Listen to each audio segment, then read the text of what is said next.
Случајот Таргет тврдина почна одново. Нема да има раздвоена постапка за обвинетата Гордана Јанкуловска, додека пак на екс-разузнавачите Никола Бошковски и Горан Груевски ќе им се суди во отсуство. Ова се двата предлози на специјалното јавно обвинителство кои ги прифати судот, а со цел по економичност и ефикасност на постапката.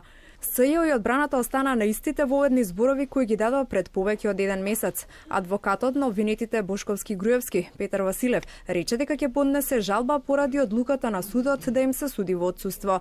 Се повика на еднаш дадената и окината аболиција на претседателот Ѓорѓе Иванов. Сите присутни обвинети, меѓу кои Сашо Мјалков, се изјаснија за невини, додека пак обвинетата Јанкуловска и во овој случај рече дека го разбира обвинението, но не се чувствува виновна бидејќи не сторила ништо противзаконско.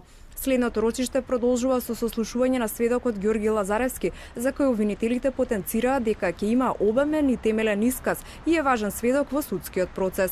Во меѓувреме, бегалското дуо против кого се уште важи меѓународната потерница останува во Грција. Се уште не се знае каква ќе биде одлуката на надлежните грчки органи за политичкиот азил кој го побараа.